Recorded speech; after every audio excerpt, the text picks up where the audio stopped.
Hi friends, আসসালামু আলাইকুম। এই মুহূর্তে আমি যে জায়গাটিতে আছি এটি হচ্ছে মহিপুর বাজার। এটি হচ্ছে কুয়াকাটা সমুদ্র সৈকত থেকে মাত্র 2 কিলোমিটার দূরে। আপনি যখন কুয়াকাটা সমুদ্র উদ্দেশ্যে যাবেন, বিশেষ করে হচ্ছে মহিপুর বাজার বা মহিপুর এই ব্রিজ হয়ে আপনার যাওয়া লাগবে। এখানকার রাতের বেলার সিনারিওটা আসলে খুবই অবাক করার মতো। আমরা যখন হাওয়া মুভিতে আমরা দেখেছি যে যে গানটা ছিল যে সাদা কালা সাদা কালা, হ্যাঁ, যে এই সাদা কালা যে গানটা ছিল, মূলত হচ্ছে ওই গানটার যে ভিডিও শুটটা নেওয়া হয়েছিল এরকম কোনো জেলে পল্লী থেকে, যেখানে অসংখ্য পরিমাণে টিকটক ছিল। তো এই জায়গাটা আসলে ওই জায়গাটার সাথে আসলে তুলনা করা যায়। এখানকার রাতের চিত্রটা একটু ভিন্ন রকম আসলে, মানে যা মনোমুগ্ধকর, যা দেখে সত্যি আপনি খুব ইমপ্রেসড হবেন।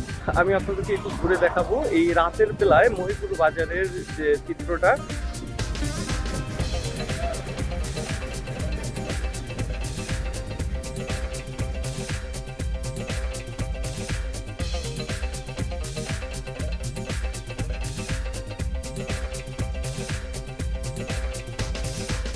সবার উদ্দেশ্যে যে বার্তাটা আমি দিব সেটি হচ্ছে যে আপনারা যখন কুয়াকাটা যাবেন বা কুয়াকাটা ট্রাভেলে যাবেন, তখন হচ্ছে কি আপনি যেহেতু মহিপুর ব্রিজ হয়ে যাবেন, তো আপনি এই ব্রিজের এই রাতে বা সন্ধ্যার যে ভিউটা এটি আপনি একটু একটু দেখে যাবেন। আমার মনে হচ্ছে যে আপনার কাছে এটি মন্দ লাগবে না। তো আজকের মতো এই ব্রিজ থেকে, কুয়াকাটা এই মহিপুর ব্রিজ থেকে আজকের মতো বিদায় নিচ্ছি।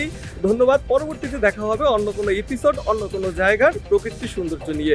সে পর্যন্ত ভালো থাকুন, সুস্থ থাকুন। আল্লাহ হাফেজ। Love it.